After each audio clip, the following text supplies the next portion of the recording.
Hey, welcome back to the Rock Fantasy YouTube channel. Another episode of the Rock Fantasy Files.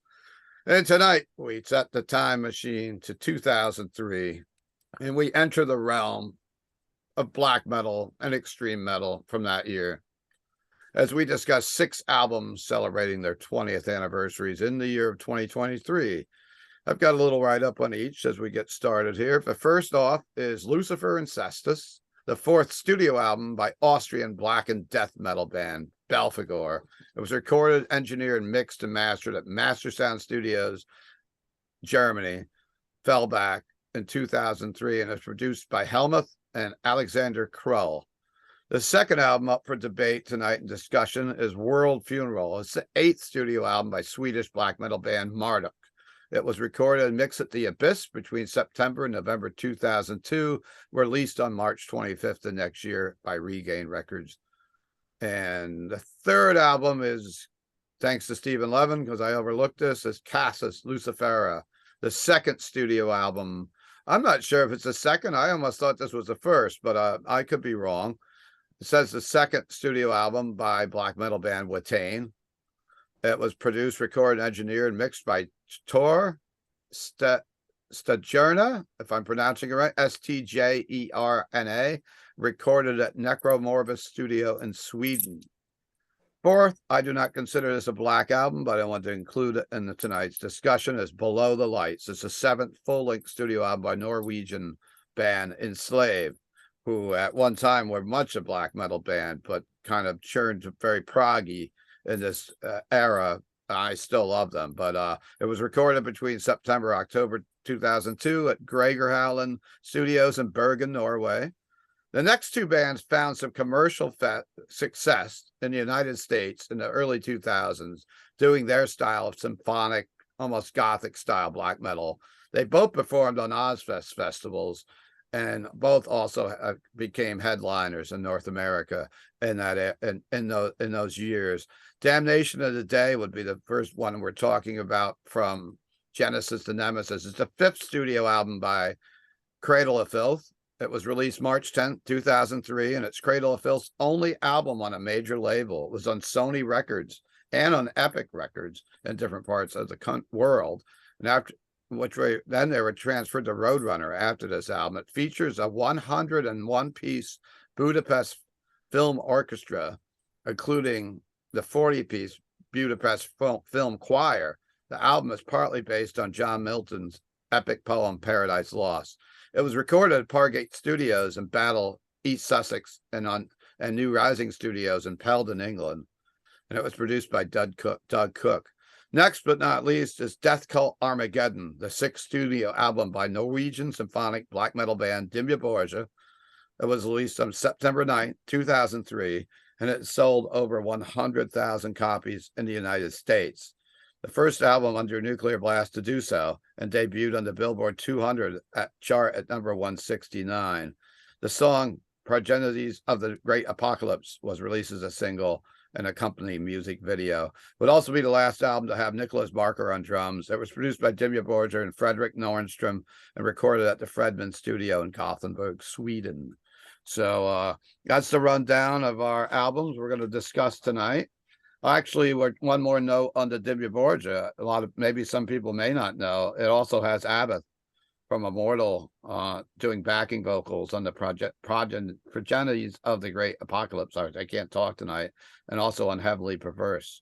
So we had a couple other people that are going to make it tonight, but on the panel tonight, we've got Miles Berggren that couldn't make it last week. So he made it tonight. He's been working a lot. We got Count Ralphus, who seems to be able to make it every week, our local historian. He's got a very evil mug to drink out of tonight. So that's good. We got the mighty Stephen Levin, also known as Stephen Craig in the circles, from what's the band? Mechanical Menace, right? Yes. Going to be making their live debut in a few weeks here in Middletown at Quinspins. If you're area, please come out and check it out. We got Denny Barth, our scorekeeper tonight, and also from the mighty Aggression, we've got Ovi staying up all night in Norway. John McAtee couldn't make it tonight. He's actually doing a documentary seminar in New York City at St. Vitus tonight. And So we're going to go along without John tonight. We miss him, and I'm sure he would have some great input tonight. But I think we'll start off tonight with Mr. Miles Berggren. We'll go over to Ralphus, to Levin, to Ovi, to our scorekeeper, then finish up with me tonight. And we have 6 albums that made quite an impact on quite a few people, and a little bit of mixture of music. Let's get started. Thanks. All right. So 2003 is for black metal. For me, 2003 is not one of the years that I would really go to for black metal. Most of these albums that we're going to be talking about here really don't connect with me as much as, some people. But getting started, number 6, I'm gonna go with Enslaved, Below the Lights. This is proggy stuff from Enslaved, the type of stuff from Enslaved that I really don't really get into that much. I'm not gonna try to be too harsh on some of these albums because 3 of these albums I really don't care for, but I can see where they were going with their musical progression through for these bands. But Below the Lights, for me, it's a little bit too proggy. It doesn't really stick with me too much, and it's just one of those albums that when I listen to it, when I'm done listening to it, I can kind of care less about it. But it's got some okay moments. I think the Dead Stare is a good song as well.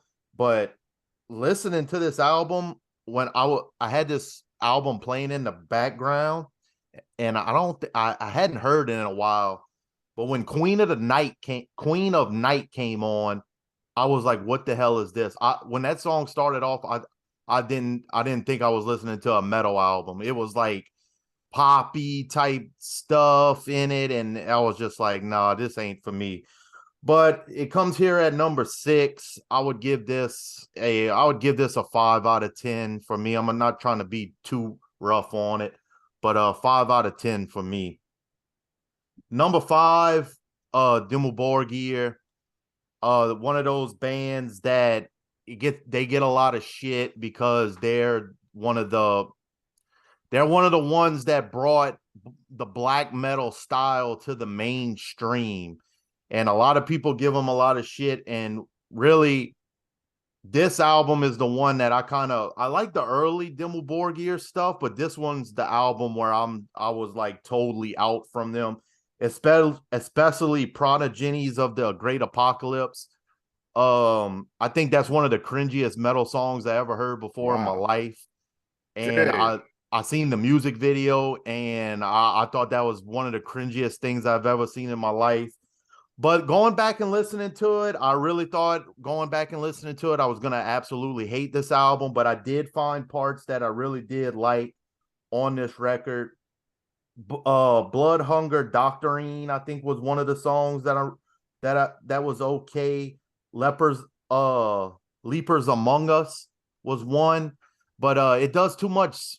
I like keyboards and black metal, but I like when it's done in a certain type of way. And Dimmu Borgir on this album and even the previous album really didn't, do it the way that I would think. But I can see where they were going. They made this album sound big and grand. It sounds like it's played for like an orchestra and all that stuff. I can see where they were going with it. But to me, this is just not.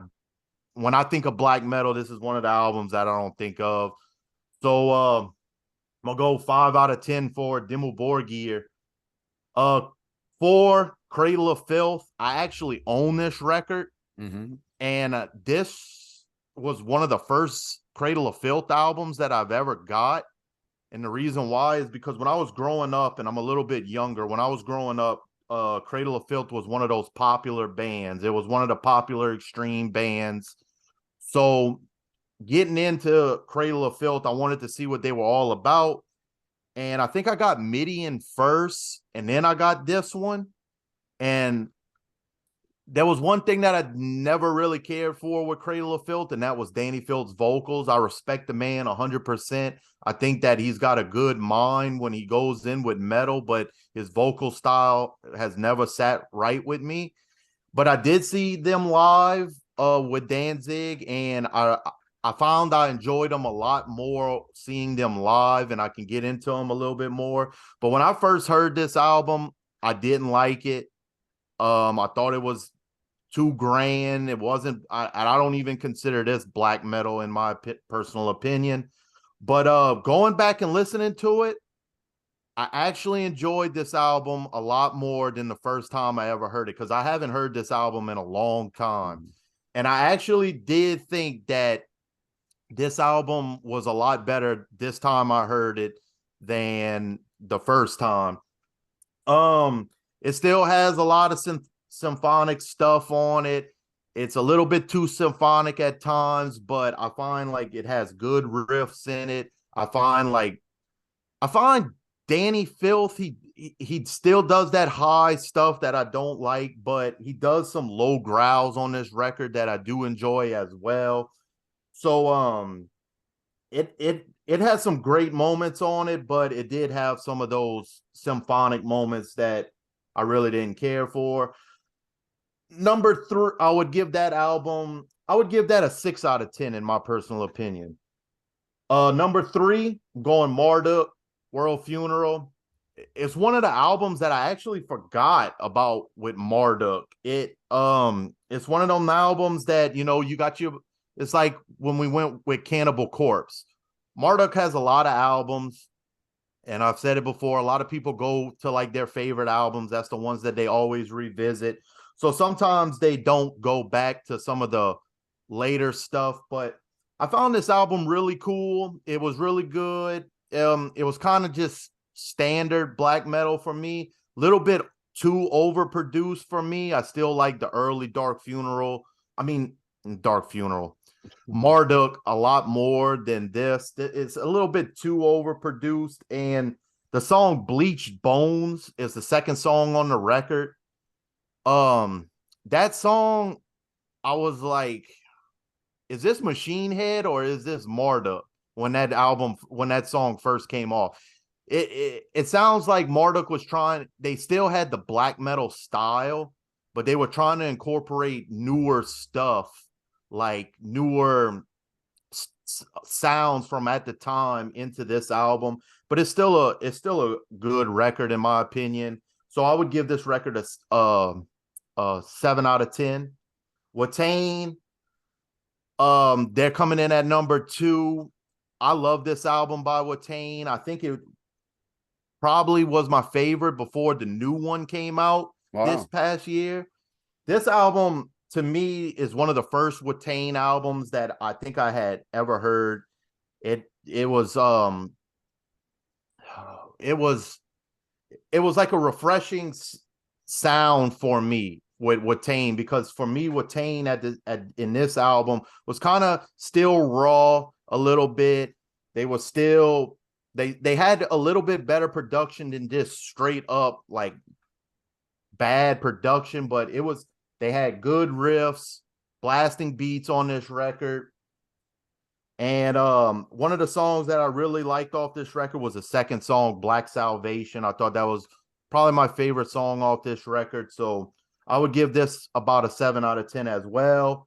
Number 1 is definitely Belphegor. Belphegor this album is, to me, miles ahead of the rest of these records. The black and death metal on this record is just so well done, because you have songs that are like just straight tremolo picking black metal, and then you have some with some like deep heavy riffs that have that black and death metal sound. And this is just good black and death metal in my personal opinion. You got some great song titles on this record. You got the Goat Christ. You got Demonic Statical Erection. You got some great song titles on here. And but yeah, definitely 100% this album out of all 6 of these records is the best, and I would give this an 8 out of 10 in my personal opinion. So I don't want to rant on any much longer, but Cool. Thank you for your time, and we're gonna move over to Mr. Count Ralphus and see what he has to say. And the scorekeeper is hard at work. I see him in the bottom square. And I guess we only got 6 people tonight for 6. Easy night. 666. Easy night for you tonight. I guess we could have had 8 albums or 10 from this year. All right, so yeah, 2003. I'm way bigger fan of the black metal from the early '90s, mid '90s. By 2003, band there's just the scene is so flooded with bands, just like what happened with death metal. Once it got going, there's a million bands that come out doing the same thing. So I didn't mind too much that bands were trying to do different things. Like I like the early Demu, but then they added all the symphonic elements, got way more produced and stuff. But so I'm gonna go number 6 with Demu. I do own this one. I got the double CD version where they do like Twisted Sister and Bathory covers and stuff. Yeah, I get what people hate about it, that the video is so overproduced even, but I think it was a good fresher breath of air for bands to go in different directions, because you can't have every band sounding like early Dark Throne and stuff. It would just be stagnant scene. So I'm glad that it grew into different things that have goth elements, and Cradle of Filth introduces a lot of that same kind of thing too. But so my number 5, I'm gonna go with Enslaved. Enslaved is a band that I really loved in the '90s. I got a picture here meeting Brodo at March Metal Meltdown, and they're really starting to experiment, which I don't mind, like I said, but they were one of those bands that had a great sound when they were being really heavy and stuff. So I kind of would have preferred that they stayed a little bit more like that. The one song on here, Ridicule Swarm, if the whole album sounded like that, it would be a higher rating for me. So then I'm gonna go number 3. I'm gonna go with Cradle of Filth, which it's another band I never really followed too much. I didn't own this one. As I was doing my research for it, I put it on YouTube, and the YouTube video for the album had all the lyrics, and the lyrics really got me interested in the album. I recognized it from somewhere. I wasn't sure. Then I read a little later on that they were taking all their lyrics really was coming from this book, John Milton's Paradise Lost. So I found that pretty interesting how they made a whole album about it. And I was surprised how heavy it was. And it was really thrashing, and they had some growling vocals. It wasn't like a lot of female like vocals or symphonic kind of elements. And again, they got tons of shit for their image and stuff. And I get it. It's not something I really liked, but at the same time, like I was saying with Demu, they were branching out, and it bring a lot more people into that realm. And it might have been overall good for black metal, even though most purists will like hate hearing that. But so then for the next 3 is where it gets hard. I'm gonna have to go with Watain. I love this band, wearing the shirt, but I don't know. This album, it's great. The Golden Horns of Darash, Puzzles of Flesh, Black Salvation. There's nothing wrong with this album at all. It's a great straight through. These top 3 are albums for me. My number 2, I'm going with the Belphegor. Another really great album. I like the Black and Death elements. I got a picture with Helmuth years ago. Nice. Where was that picture taken, Ralph? I was at Best Buy, and I was trying to think of what the hell show. Best Buy Theater. Yeah, he was there opening up for Creator, I think, Exodus, if I'm not mistaken. Yeah, but it wasn't that one. I don't think. No. Was the table set up in the very back hall, like back by the far bar? because there was a That- show that we went to and they got there very late. Their flight was delayed and they literally didn't even know if they're going to play. They didn't even put their merch. They put their merch on a card table way in the back of the venue. Well, that picture was taken at the bar, but Okay. I have a hard time remembering. I should have like researched my ticket stubs That's or all right. something.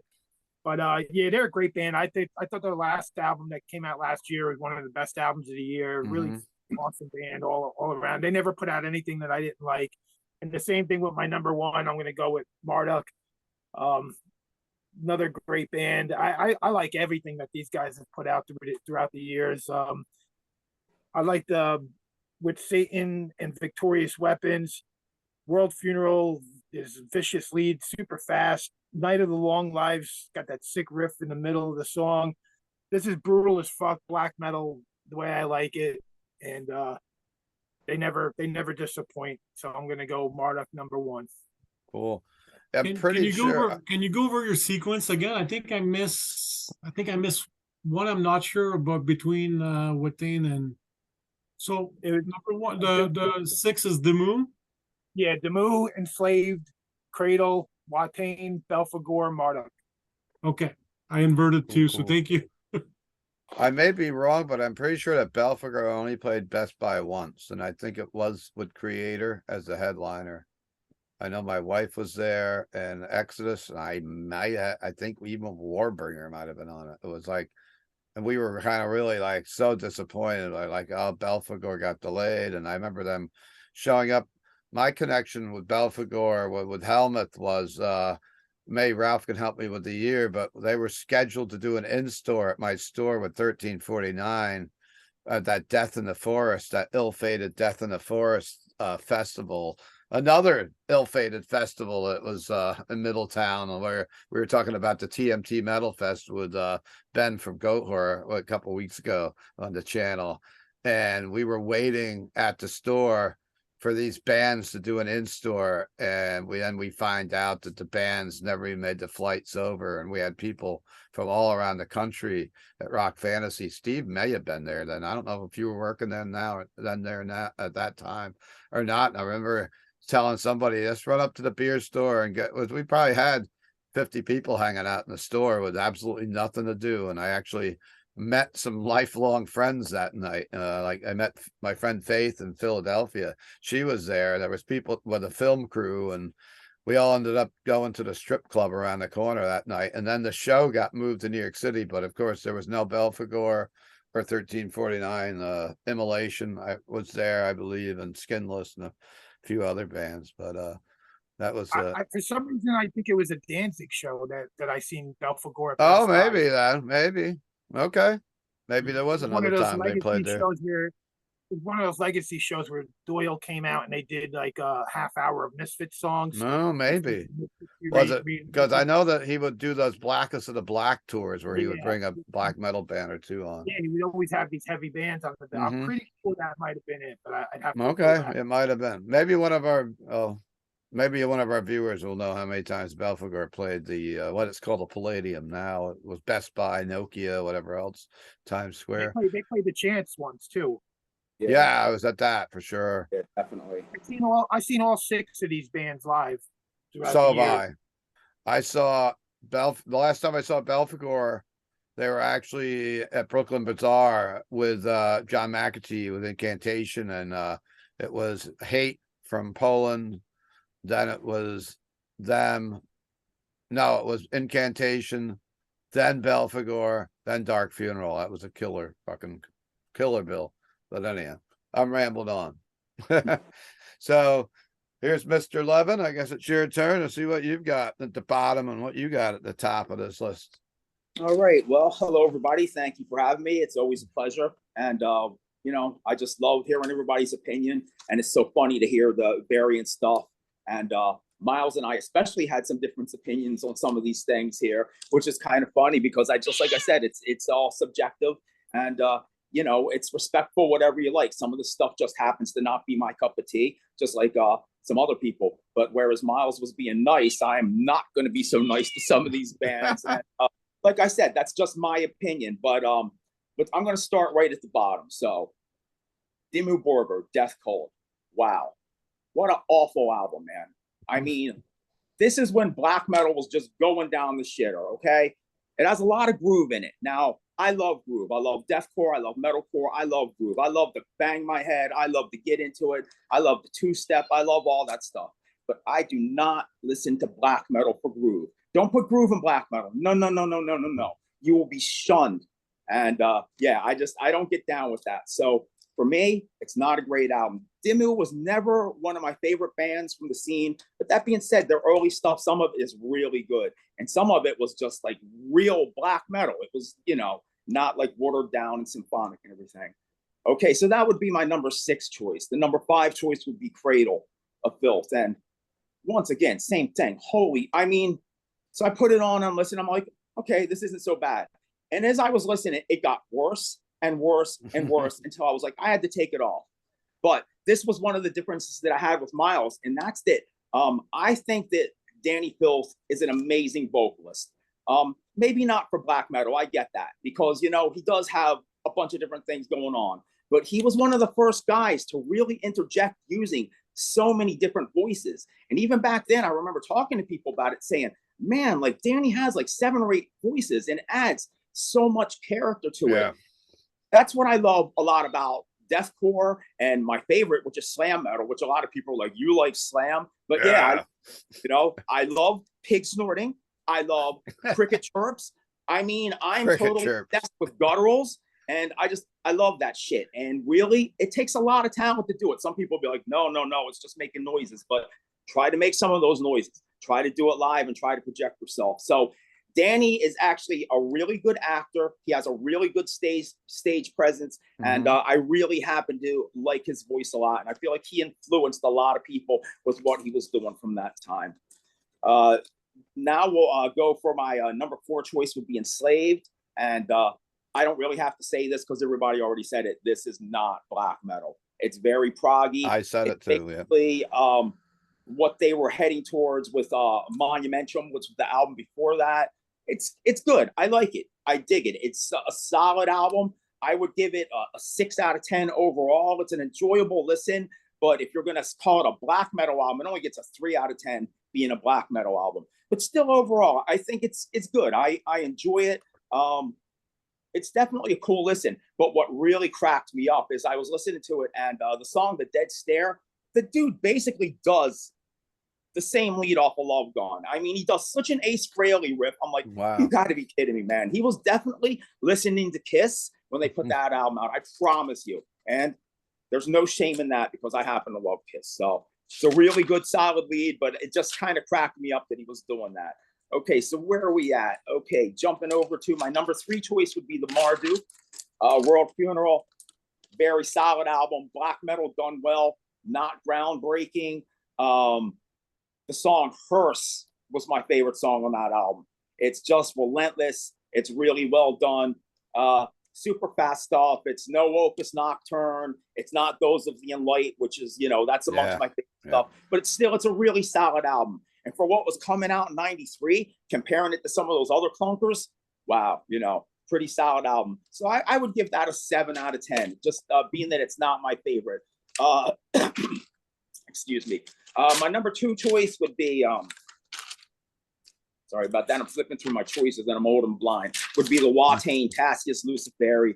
It's a great album. It's my favorite album from them. Rabid Death Curse was their first album, which was really good and really raw. It's where they got a lot of the comparison to Dissection, which you heard that and saw it in almost any review of the album. That album was very much leaning towards that, whereas I feel like this album had a lot more of that Emperor style to it. It was like Emperor, but the very aggressive Emperor, not the symphonic stuff, but like the stuff they were doing on Wrath of the Tyrant, where it's just straightforward, fast, evil, nasty stuff. I really love it. Great band. I saw them the first tour over when they played with Angel Corpse. And then we were lucky enough, I know you saw them with me, Steve, at that show up at the Loft. I mean, that's an intimate, with Cal. A band of that caliber. I mean, that's a very intimate setting. And I have to just throw this quick story in there. I don't know if you remember this or not, Steve, but Eric actually had to play guitar that night, whereas he usually just sings. And Yes. he had asked somebody to get him blood. I think that Cal from Tainted Entertainment got him blood for the night. So he had this big bottle of blood, and you'd see him go back there and like put it in his mouth and like let it drip out and everything. Mhm. So one of the locals from the scene, Birdman Dan, was standing in the front row. Oh And, yeah. you know, our scene is very mixed. It's a very cool scene where we get hardcore kids, metalcore kids, black metal, everybody. So Dan was wearing, I can still remember this. He was wearing a white t-shirt, white gym shorts, and white sneakers, standing right in the front row, banging his head relentlessly to Watain. I'm not shitting, dude. Eric took one look at him and was like, what is this guy wearing this outfit in the front row here doing? Took a mouthful of blood and spit it right at him. All over him, stained it from head to toe. And Birdman loved it until I said, dude, what's going to happen if you get pulled over? What are you going to say to cop? We got I remember this story now. Yeah, it was great, man. But props to Eric, props to Birdman. Eric was real cool. He was real quiet, but he took a picture with us. So that was pretty much because of Liz Cavallero. So shout out to her too. Yeah, Liz was there that night, of course. And yeah, that was a great night. Like I said, some of the shows that we've gotten to see there are amazing when you think about the caliber bands and where they're at now. And that them. well, that year when they came up there, that's what Cal was booking these shows, and right. Cal came over to Quinn's the other night because he's actually talking about getting involved with us over there, and he was talking about that show, and we were talking about Frank, rest in peace. How Frank was like, what's going to happen? They're going to have dead animal carcasses. And I remember thinking it was going to really smell upstairs, but it was really toned down for a Watain show. I've been to Watain shows where you couldn't even walk in. Like the first time I saw them was down in New York City. And it was the club that that Andrew WK owned. I can't think of the name of the club now. And just walking in, I was with Liz and I'm like sitting there. It's like, wow. And Frank White, you know, the legendary photographer, was up front. And I mean, our clothes smelled so bad when they came home. I took my clothes off outside. Oh. And I mean, it was the smell of death. I thought the loft smelled like shit like that night. That smelled like. Oh, do you think? Well, I didn't compare. I didn't notice the smell that night as much. I guess since that was a couple, not the first time I saw them. And I'm like, they really didn't have as much carcasses and whatever up there. So all the staff was all wearing bandanas over their face. And this is how were they? I guess you're right. I remember taking a cool. I took a cool picture with. Small place. I took a picture with Liz, not with Liz, but Dave, her husband, and Eric. I think maybe you were in it too, where they took the camera and they put it down. We were all looking down. Still, yeah. I still have that photo. I wasn't in that picture, but I took one afterwards. I think you actually photobombed my picture. Well, of course. Standing right back. Okay, so my number one choice is the Belfagor. What can you say? It's just relentless. Black and death metal, just like Miles said, this is one we absolutely agree on from start to finish. It's relentless. It's the way it should be. It just makes you want to smash your face. It's very much has that whole like behemoth style of black metal where it's just, I just love it. That's the way it should be. But you know, it's kind of that mix. It's not the true black metal of say like the Mayhem or something like that. But I really like this. Great album. Definitely a 10 out of 10. Goat Christ is a great song. Demonic Staccato Erection. You gotta love just for the name. That was already actually mentioned. And yeah, this is actually my favorite Belfagor album. It is my favorite Watain album too. So it was a very close choice between the two. As far as black metal goes, both of them get a 10 out of 10 for me. But I have to give Watain just a little bit of edge because this is where I feel like they really had reached their pinnacle. The next album was it Blackless Lawless or Lawless Blackless? I get it confused which way it goes. Lawless Darkness. That's it was a little bit it wasn't as much to my liking. It was a little bit more polished, but still a great album. That's a smoking album. I love it. Yeah, without a doubt. Ralph was talking about the day that Belfagor played the Chant. I think they've only been there once as far as I remember. Were you there for that, Steve, also? Yeah, we were talking to Helmus for a while, if you recall. Was Dark Funeral the headliner that night? You remember, Ralph? I think so. I think that's because I remember seeing Dark Funeral headline up there. So I think that maybe it was. I remember going downstairs and I don't know what kind of weed I had, but I went down, in the bathroom in the basement of the chance for people who've been there, and I took a few hits, and I came upstairs, and I'm like, holy shit. And my freaking hand, I started getting anxiety, and I said, let me just sit down and watch Belphegor.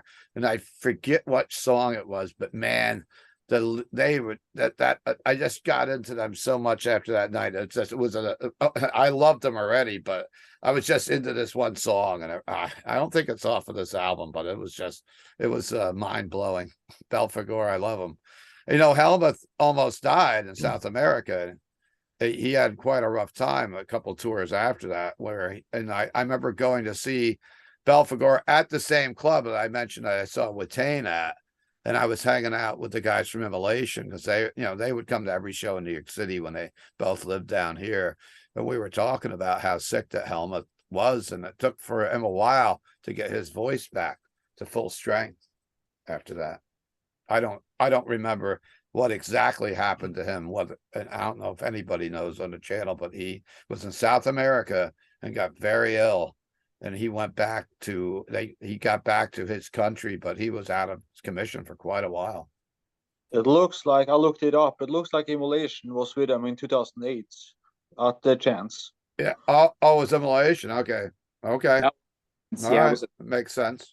I will say this about Danny Field, and when I went to see him last year, I'm not sure, like exactly sure on his age, but I know he's older. And that man, this is why I give him all the respect. That man can still belt it out like he's like 18 years old, with no effort at all. And he was up on that stage in New Orleans, Louisiana, with the humidity and everything, and with full gear on, sweating, his makeup off, and he gave it his all. And I wasn't the biggest fan of Cradle of Filth before that, but I have like a shit ton more respect for him after seeing him like that. And he might not be my favorite vocalist, but I give that man his respect. Awesome. Yeah, he definitely 49 years old. Yeah, he still sounds, I mean, he can still get up there with his voice. And when he goes low and high at the same time, it still sounds, Oh yeah, pretty good. Yeah, he commands the stage. He's got he does really, and he's a little dude too, and he really and that's what I wanted to stage. That's what I wanted to bring up. He's so small. They had to build a platform in front of the microphone for him so he can be almost the same size as everybody else. But he's moving around all on the stage, moving around with all that gear on. I was like, I know he's giving it his all. Yeah, let's hear it for the old timers like me, man. Keep it going, bros. For sure, right? We don't have too many young kids in here. Miles is probably our youngest on the panel tonight. And Ovi, how are you doing over there in the dark? Ovi's 22. Oh, he is. Oh, I'm sorry. I thought he was a vampire. Thought he was 222. 22 in vampire years. Oh, okay, good. Oh, that's 222. I've got a couple. I got a story about Cradle and a story about Dimmu, and I go later about concerts, and it'll be interesting. Well, you got the Ovi. You usually shake things up with us tonight. Let's see if you shake it up. Whether you keep it. There's not going to be a lot of shaking tonight, but for number 6, it's going to be the Scar on Our Face for Norway's black metal, and it's going to be Dimmu. A scar on the face. Uh-oh. Oh, Lord. A scar on our face. It's our wicked, ugly stepchild. I'm like, I wish we would know him for something else. But I'm sorry. Yeah. So those you gotta have somebody last. Yeah, because they fucking sucks. That's why. Wow. This is worse than Levin. Yeah. Levin, he is on the right track. Thank you. I appreciate that, Ovi. And for number 5, I got Cradle of Filth because I'm like, for a reason for me is I remember when it came out and it was like, it's on a big label, it's kind of like popular, and it's like we shown that like bad stuff. So, but for me, it's like Cradle of Filth. They were like back in '94 with the first album. They had Corpse Paint. They were on tour Yes. with Immortal, and like they were in the scene. So I don't know what happened to them, but well, I like the album better now, I think, than I did back then too. It's kind of an album that grows on you, I think. And as for songs, I like The Smoke of Her Burning. I like that title too. For number two, I took Thank God for the Suffering. And the first one is Doberman Pharaoh. I don't know what Doberman Pharaoh is, but and for number three, no, four. Is it four? I took Enslaved. I mean, I love Enslaved from the beginning and stuff, and but I don't know what happened to those guys. I'm like, they started in prog world, and then They went Prague, yes. Eld, the third album, Fire in English, is the last album I really liked, and then they Okay. changed, really, and they came with an album, Beyond or something in 2000, Marjoram. That was a really good one, and then they, I don't know, went to the acid trip or something. I don't know, something happened. They started going downhill after they lost Trime, and he went to Emperor. Yeah. We started listening to Yes, an Yes. ELP, right? Yeah. Danny? For songs, I like the Radical Swarm, like Control for said, and I like A Darker Place, and I thought Queen of the Night was kind of a cool song because it's got good variation and it got some good melodies in it, but it's like it's not an album I listen to at all. I don't own. When that song started, I thought I was listening to ABBA. I was like, what the fuck is this? ABBA is good shit, so that's fine. ABBA black metal. Yeah. There probably is a black metal ABBA tribute in Europe. I gotta look it up. We got that would be cool. I'm sure there is. Instead of money, it would be Satan. And for number three, I took Wintain, right?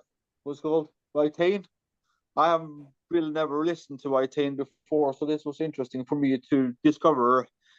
I've heard of them, of course, but it is like they always been one of the more popular black metal bands. So I haven't really invested much time in it, but I listened to the songs and I thought it was really cool. I'm like, they are on that dark funeral wave.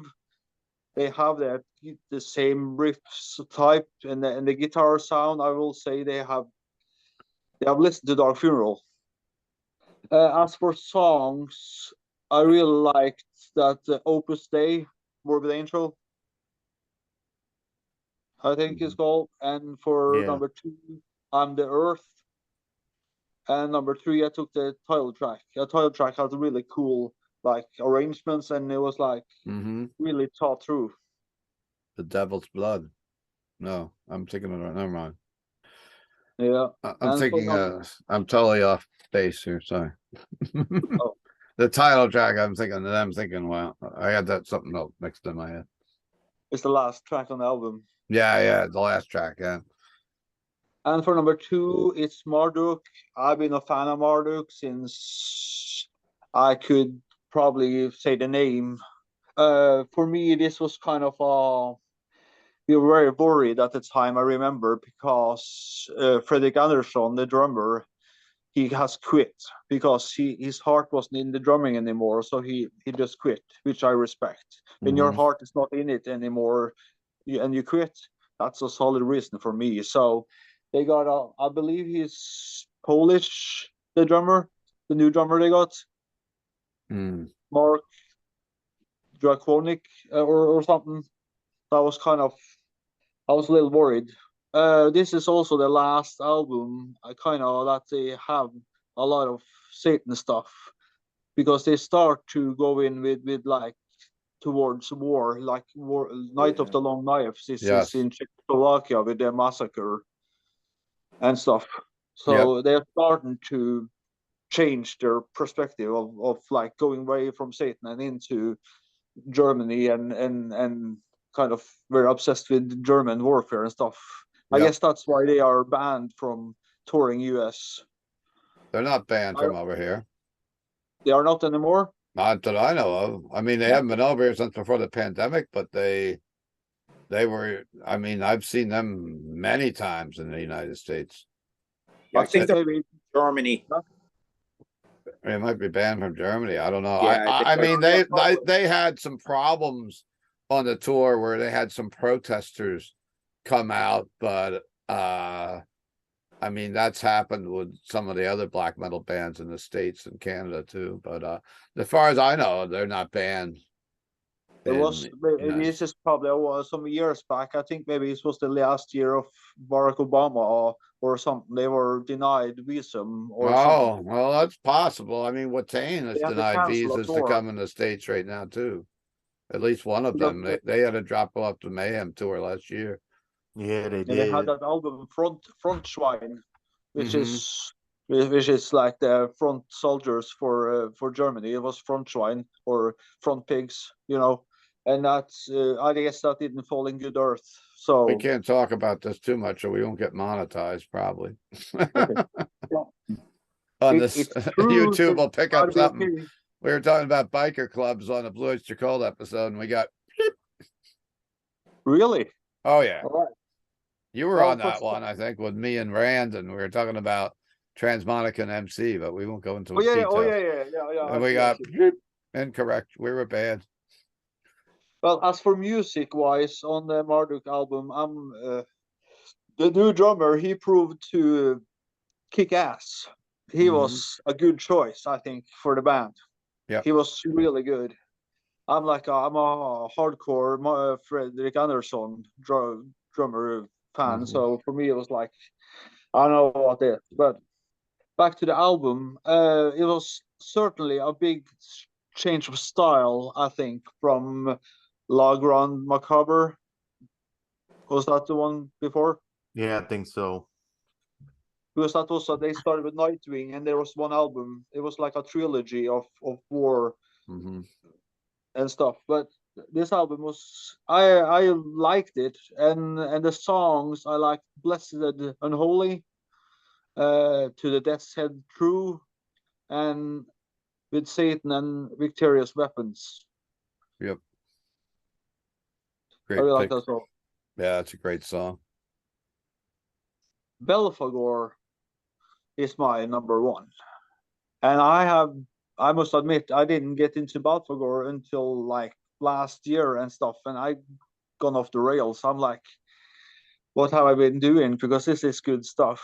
I'm like, I've never been into black and death metal, so for me this was really cool to discover.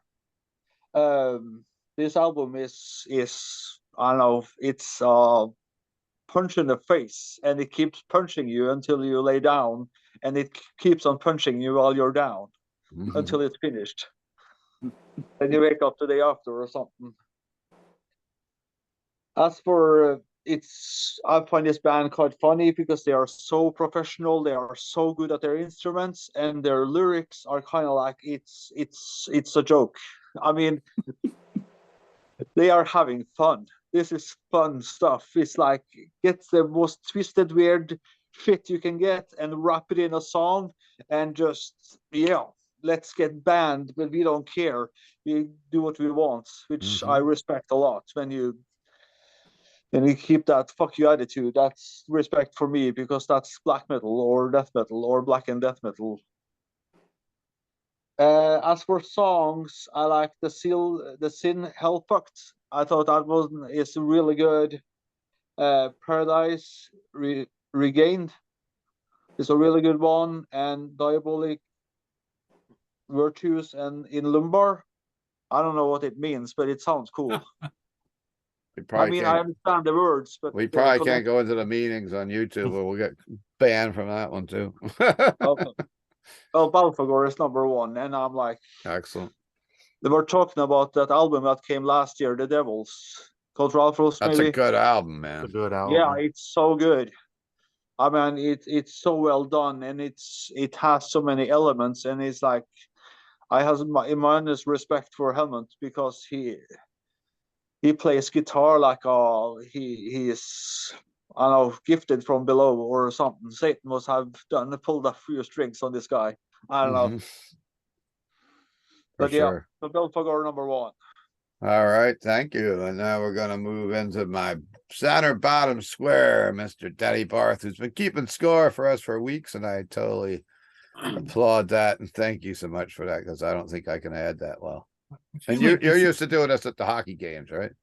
I do it at hockey games. I volunteer for my son's hockey when I'm not coaching. I'm like scorekeeper. So it's coming natural. If I'm not scorekeeper, I talk to the hockey moms. I always do something. All right. So 2003 black metal. That's definitely not the best time for it.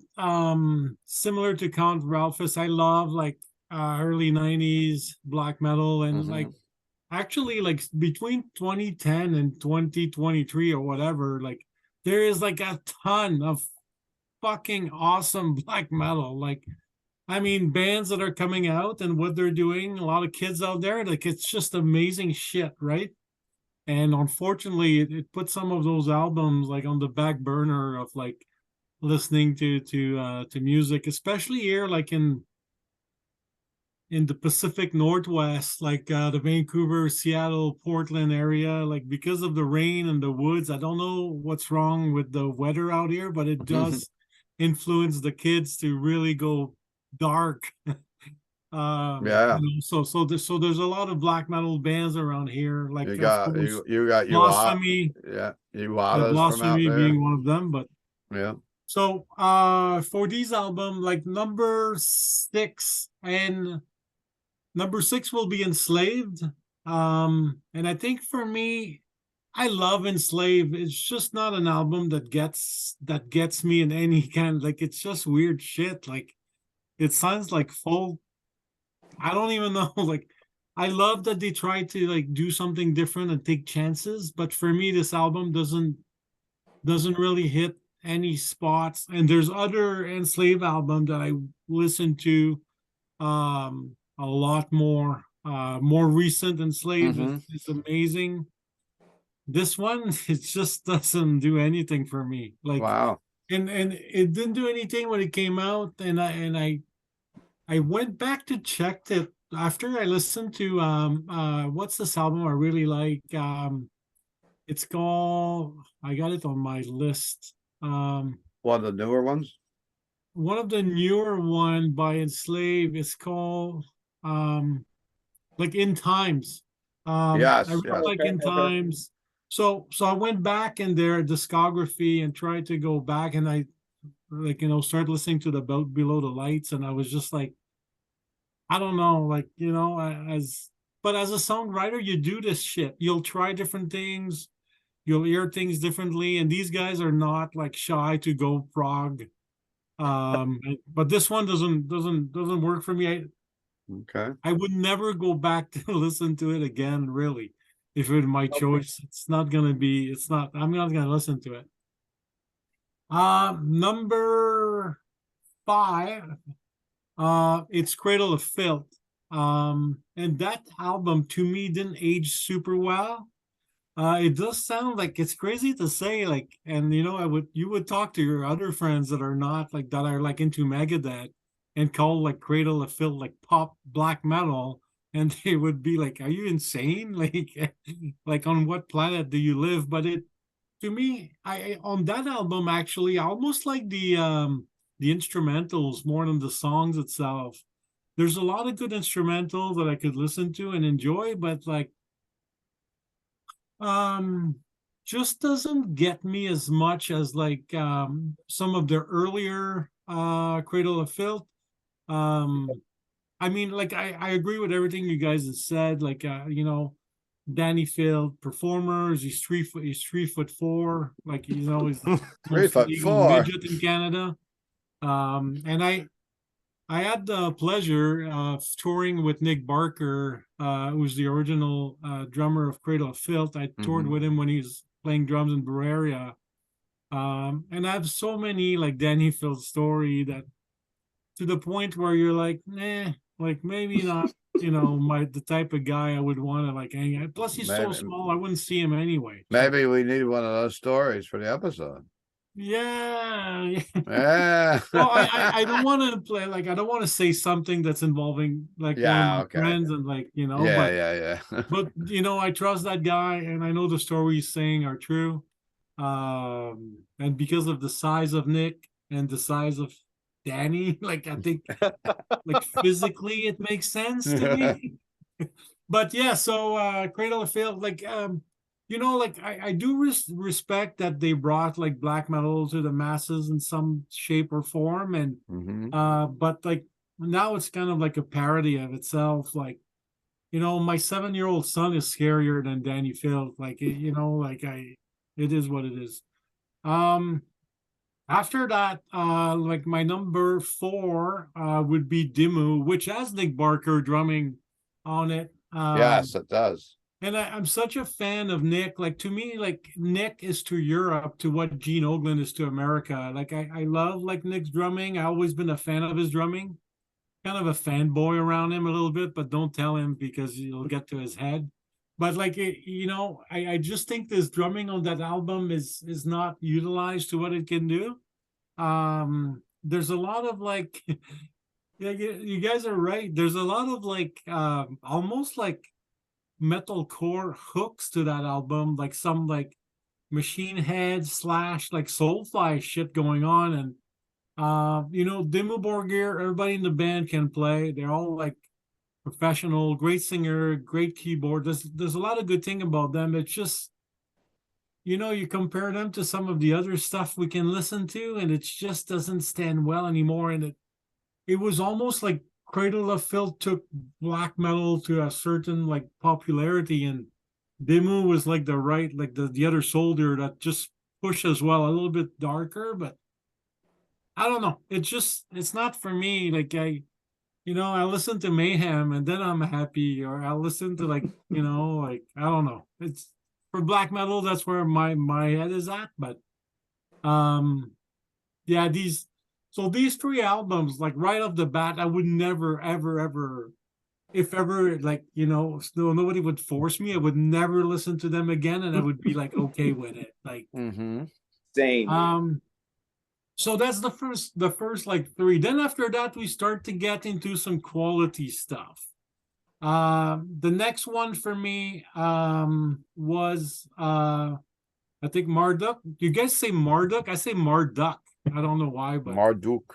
Marduk, right? I don't know. I guess how do you pronounce it? I don't know. Marduk. That's how I pronounce it.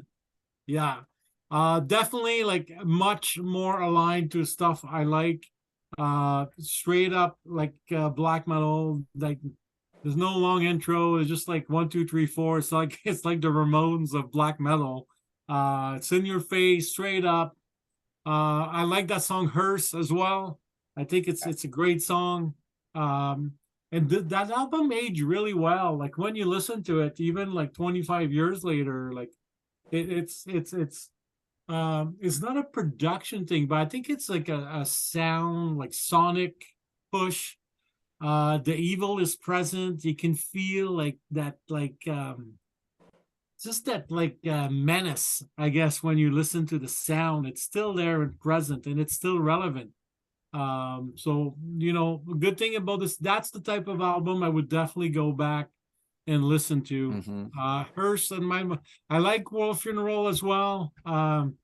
Bleach Bones, similar. Like I had some like it was a little bit like like almost like Machine Head-ish, like compared to the rest of the stuff, but like with Satan and Victorious Weapons, a lot of those songs really like, I like that band. I will listen to it again for sure.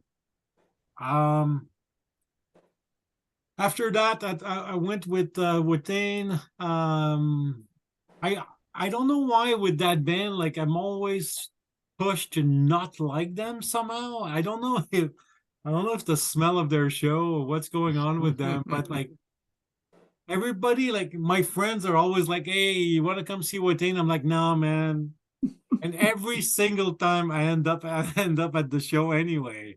So it's almost one of those bands like that's kind of like in my head. I'm like, you shouldn't like that, but I do. I still go and I still buy the merch and I still buy the record and I still like the band. There's I don't know what I don't like about them, but even if I say that, every time they were around, I went to see them. If I was in Europe and they were playing, I went to see them. Yeah.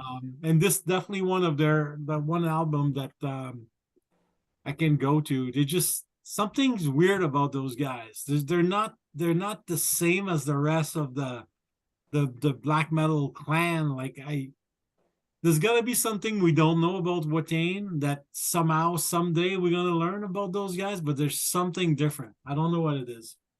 And then my number one, similar to like pretty much everybody, like if you have a song called like "Fuck the Blood of Christ," I already want to listen to it.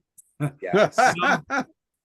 So like like similar to it, like always, like they're great musicians, but the fucking lyrics is so funny that to me, but it kind of like it's like Steel Panther almost, like you want to fucking listen to it because it's so bad that it's good. They're like the Ace Frehley of black metal. Like that's where they're at with like the music. But Goat Christ, The Sin, Hell Fucked, Fucked Above Christ, Demonic Staccato Erection. Yes. All these songs are I like my neighbor Fucking probably like what the awesome. fuck he's talking about, but yeah, like it's all like really well done. And from black metal, like this is 25 years old, and it's a lot of people would not believe it's 25 years old. It's almost like influenced the new generation of black metal guys that you see out there right now. But much respect. I love black metal, like but it's almost like it started great, there was a slow part in the middle, and now it's back like stronger than ever. So that's my selection. That's my selection. And that has a great album cover too, that Belphegor. I'm just gonna say that they got the best album cover. Yeah, best album cover. Yeah.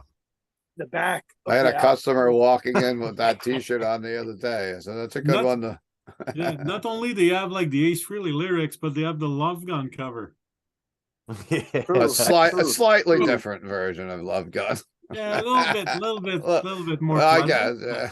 Right? But it was Enslaved that was doing it. Who was the one that was doing the Love Gun? Was it Enslaved. It was Enslaved, yeah. So you got Enslaved playing Love Gun. You got Belphegor cut. Nice. Cool. So I guess it's my turn, and then we'll go back to Denny for our final standings and the score. So yeah, I'm coming in number 6 with Cradle of Filth. I respect them like as much as anybody else, and I never really go listen to them ever. But I looking back on this record, of course, getting ready to do this, we've been waiting a couple weeks to do this episode, and it grew on me a little bit as I listened to it. And I used to go see them a lot. I'm gonna go with Promise of Fever for my song. I picked 2, and Better to Rain in Hell I thought was a strong song. I'm along with Steve. This is a long album. It's an hour and 15 minutes. It's a long one to get through compared to a couple of the other albums we were talking there, that some of them are only clocking around 30-some minutes. But super long album, hour 16. I saw this tour in 2003 in Wilkes-Barre, PA, on a version of Ozfest. Looking back at that Ozfest lineup, it was one of the worst Ozfests I probably went to, but I got in the habit of going to those back in those days, and Steve kind of knows why, because I took some chick that I met at a strip club to an Ozfest. I'm like, maybe I'll go to Ozfest again. I think I got passes from one of the record companies, but I went, and Paul Maurizio, one of my good friends, actually shows up at this thing, gets dropped off there, and his friends wanted to leave after some like shitty second stage band. I'm going to pull up the lineup from this. It's not a good, it wasn't a good Ozfest, but Cradle of Filth was kind of like the highlight of this Ozfest. I'm trying to pull up my photo. I I just screenshotted this 2003 Ozfest. It was on the main stage. It was Ozzy Osbourne solo with Korn, Marilyn Manson, Disturbed, and Chevelle. The second stage was Cradle of Filth headlining with Voivod just below them, which was and then we had Memento, Shadows Fall, Nothing Face, Killswitch Engage, and Motor Grader, among a couple other unknowns that were one-hit wonders back then. And I remember it was a real hot, like, summer day, as hot as you can get, as muggy as you can get. And right when Voivod went on, it started pouring rain. And I look at my friend Paul. I'm like, there's only one way to enjoy this, is we're stuck outside, is to go to the beer stand and start drinking the biggest beers you can find. And we got very drunk. And then Cradle of Filth came on. And I really enjoyed them then. I mean, to me, that was the heaviest thing on that bill. I went to see Ozzy. Everybody knows I kind of like Korn. And Marilyn Manson put on a good show. But it was a lousy Ozfest looking back on it. But I remember getting hammered.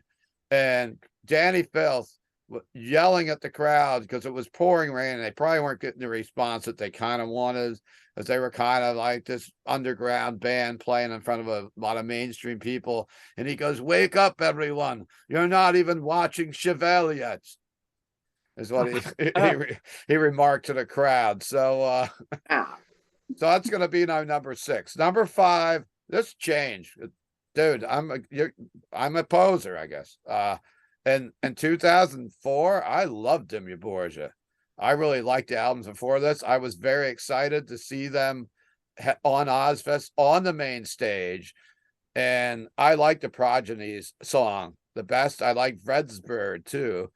I have a little story about Dimmu Borgir now since 2004. Steve Levin's heard it 1,000 times. One of the girls that worked at the store with us was a giant fan of Phil Anselmo, and I respect Phil to this day. But that night, it was crazy. I was at the Jones Beach Amphitheater in Long Island, New York, and Dimmu was on the main stage. The lineup was Black Label Society, Superjoint Ritual, Dimmu, Slayer was doing Rain and Blood every night, and you had Judas Priest, and you had the original Black Sabbath. I considered that the strongest Ozfest lineup ever. I saw it like 3 or 4 times.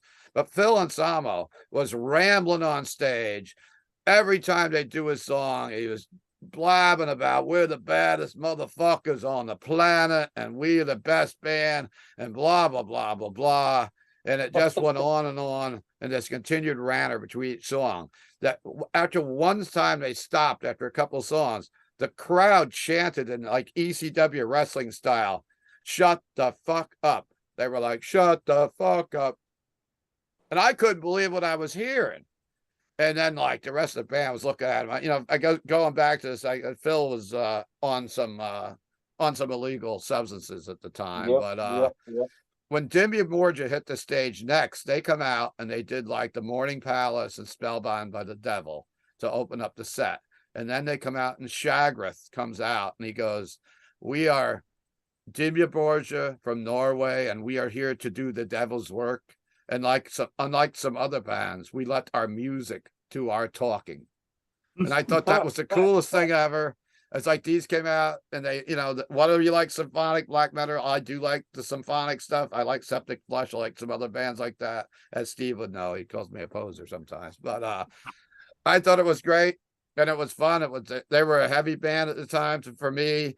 And I thought that was just something that I can tell stories about forever, was that day. And I remember calling up Heather, who was a big fan of Phil, and like, "You wouldn't believe it." And she wouldn't believe me. "Nah, that couldn't have happened." But yeah, it happened. So that's my number 4. I like that. I like ICS Vortex. And I remember Dimmu Borgir really going downhill a couple years later. I saw them in Philadelphia with Enslaved and another band. I can't think of the name now. I should have made notes like Ralph said. But Enslaved were there. And Dimmu Borgir come out all dressed in white. ICS Vortex was gone. And they were dressed in white. They looked like they were from Planet Dune. And they had a female vocalist on the stage with them. And it was really bad, in my opinion. You know, I don't like to rip on other people's music or styles, but after that, it was over. You guys said it was over way back then, but I was like, what the hell happened?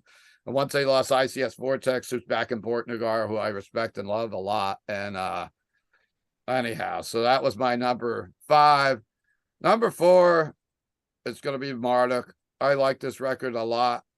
With Satan and Victorious Weapons to start off, I think it's a great song. Night of the Long Knives. Everybody's talked a lot about this album already, so I'm going to just kind of give my stuff on here. And I like that Enslaved album a lot. And maybe that's why I added this. I don't consider it a black metal album. I don't consider all these black metal, but it was kind of from this genre, so that's why I put all these bands together. I love the opening song as Fire Swept Clean the Earth. Maybe you have to need to listen to this on a walk when it's like 10 or 15 degrees out. But I really respect this record. Ridicule Swarm is my other song from it.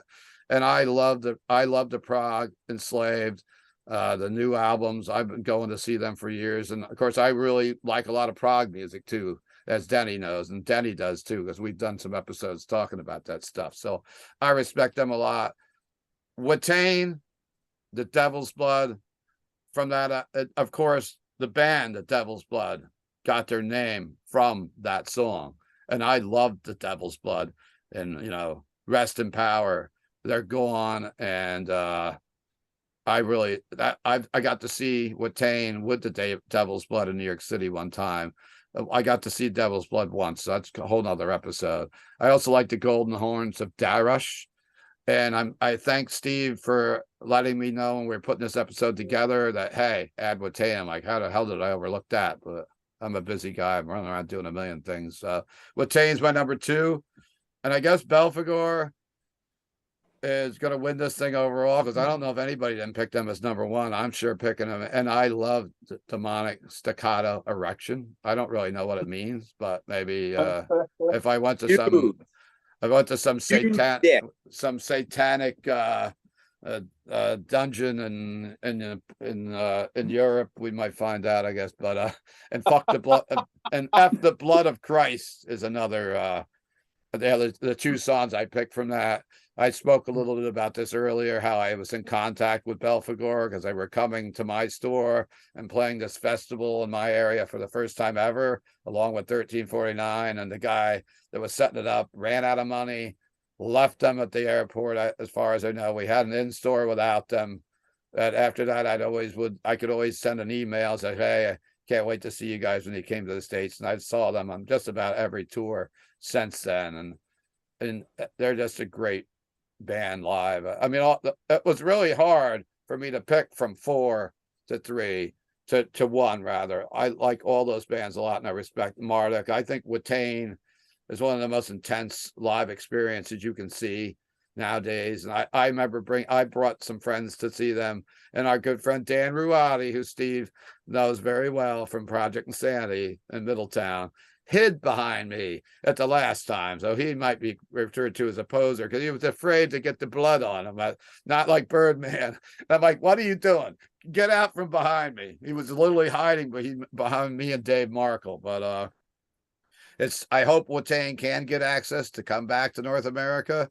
It's a shame if they can't, but I'm sure it may be something to work out. I heard it's going to be harder and harder for these European bands to get into the United States to tour, though. I was talking to Ben from Gohor about this, and just they made the visas much more expensive and whatever else. So I guess I'm done rambling on my end, and I hope everyone enjoyed this episode where we kind of delved into something a little more extreme than we do on Pete Pardo's channel, and talking about regular 80s metal and whatnot.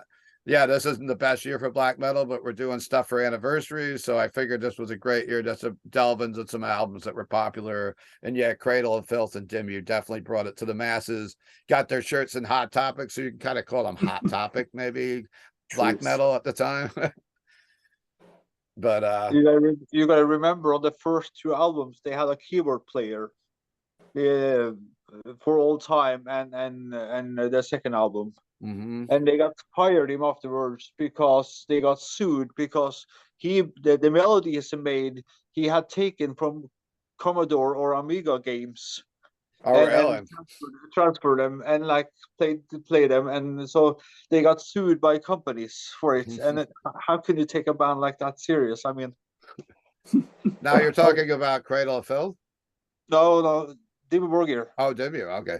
I can Yeah, remember a story. after 2 first albums. I can remember a little story about going to see Cradle at Starland Ballroom, and I was with Chris Allo, and Chris Allo left a bad review or said something about the female vocalist that sang the backups in Cradle, and she was not happy with him at all. So I was like, what's going to happen here? But nothing ever happened. I think Chris didn't end up going backstage that night, though.